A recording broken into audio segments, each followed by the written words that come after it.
Afternoon everybody, and welcome back to Birmingham Wildlife Conservation Park for the latest in our Wednesday Facebook Live videos.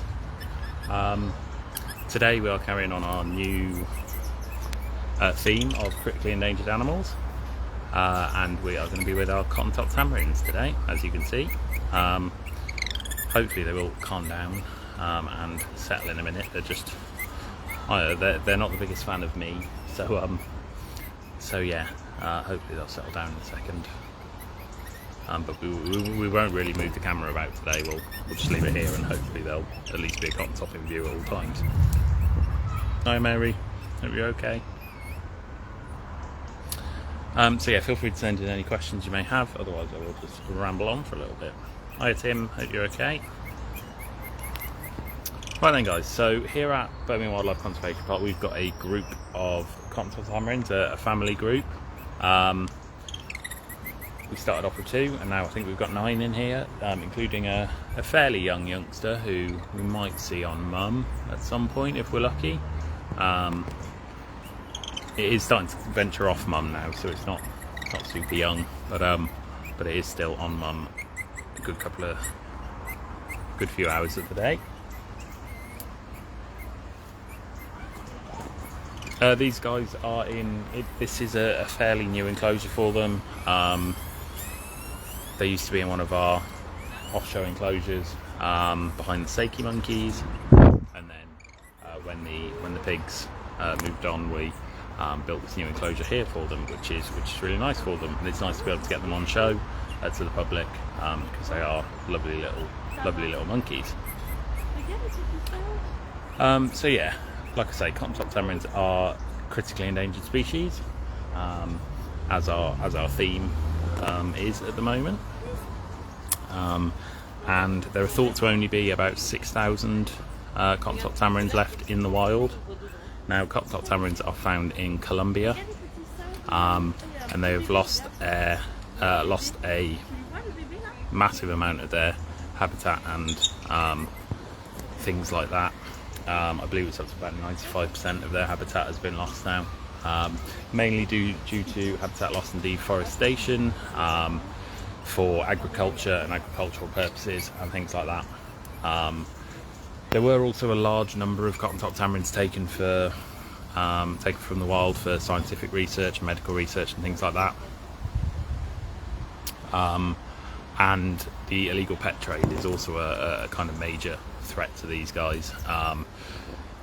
They are classed as category 1 on CITES, which means that any commercial trade in them is illegal, but obviously the illegal trade doesn't really pay any attention to that, unfortunately.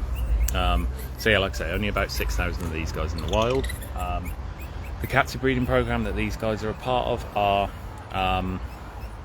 is actually quite successful, as you can see with our little family group. They do breed quite well in captivity and quite easily, so hopefully maybe in the future, if things kind of improve in the wild, we could potentially see like a golden lion tamarin situation where conservation and captive breeding and things like that really help them out in the wild. Yeah, so they do have quite a complicated vocabulary, Penny. I was reading up on them a bit last night, and they do actually apparently have things like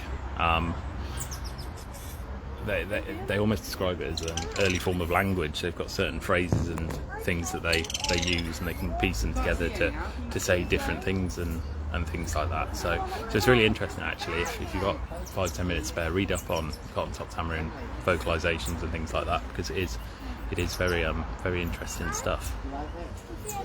Hi Sue, hope you're okay. Hope you're doing alright today. So cotton-top tamarins are what we call one of the bare-faced tamarins, which you can see from their faces, and by bare-faced we mean very little fur on the face. They do have quite fine hairs on their face, but they are classed in the bare-faced category. They do have this big white crest on top of their head. which we'll try and get in shot as I'm talking about it. So it's called a sagittal crest, and it is where they get their name from. This big white plume on top of their head is where they get the name cotton top from. And they do use this kind of crest for display purposes and things like that, as well as other bits and bobs. But yeah, for kind of trying to scare people off, or to kind of express something to other cotton tops, who we will just pop. Oh no, one is coming back out. We'll just move along slightly because they've all gone inside, so hopefully they pop out. Just to display how they're feeling to other cotton tops and things like that. So yeah, they do use that crest quite a lot.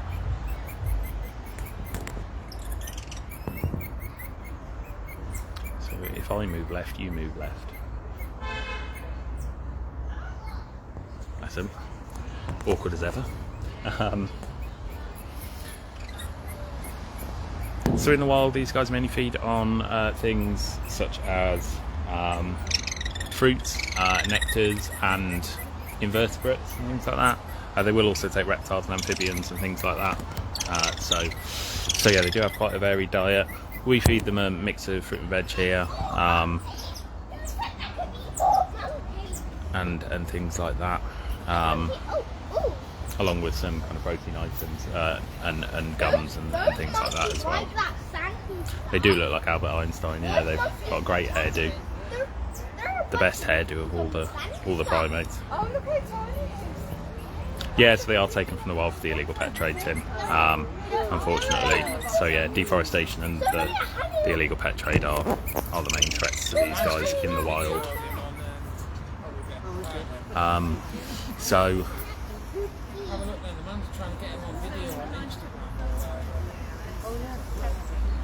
they are so cute.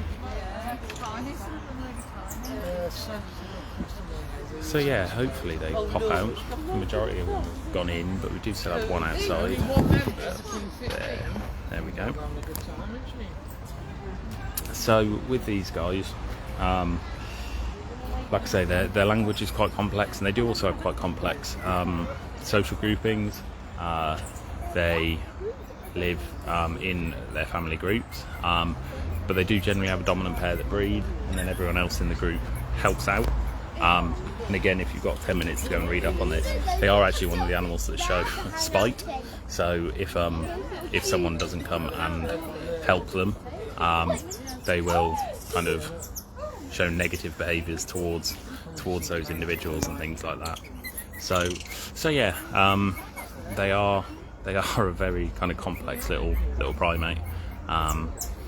Yeah, they're very intelligent, and they do show a lot of complexity in that way. So yeah, if you do have 10 minutes spare, read up on these guys, because they are very interesting little things. Very interesting indeed. Yeah, exactly, Tim. Illegal pet trade is such an issue for so many species. So yeah, it's something that I don't know if it'll ever stop, but if we can do what we can to try and kind of limit it, that's all we can do at the moment, really. Hi Kath, hope you're okay. Hope everything's all good with you.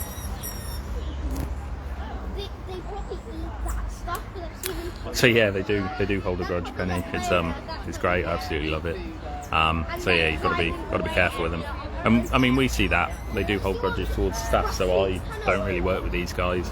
If ever we need to catch them up, or when we moved them into this enclosure, I was the one that caught them up, and that's why they come and have a shout at me, and they're not massively keen to me, because they do hold that grudge on staff as well as other cotton tops. So yeah, they are a pain.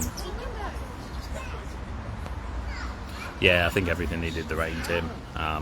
It's cooled everything off, and things are looking slightly more green, which is nice, because everything was rather brown and horrible. So yeah, the rain has definitely started helping already. Right then, guys, feel free to send in any last minute questions, otherwise we will wrap the video up shortly. They have all popped inside, so hopefully someone will actually come out in a second before we finish off. Did you see that guy had a bit in his mouth? Yeah, didn't really get a shot of the little one, unfortunately. We might try and have a look inside. If no one comes outside now, we'll just have a quick look and see if we can see that now. But we will see what happens. I can see 8. There's probably more than that. Yeah.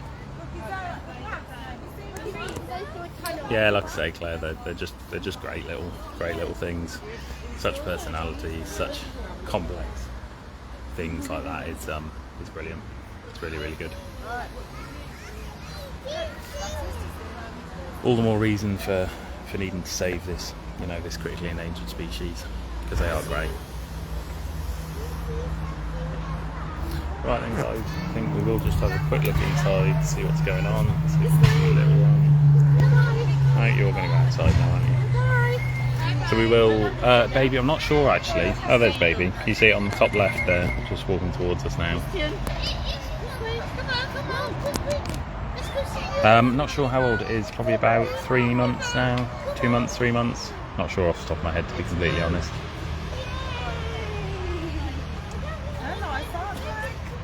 Ah, that'd be great, Tim. We'll look forward to seeing you next Wednesday. That'd be lovely. No worries, guys. No problemo. Hi, Matt. Hope you're alright, mate. So yeah, we will call it a day there, guys. So yes, thank you for tuning in. We'll be back next Wednesday with a different critically endangered species that we have here. But until then, take care, and we will see you again next week. Cheers, guys. Thank you.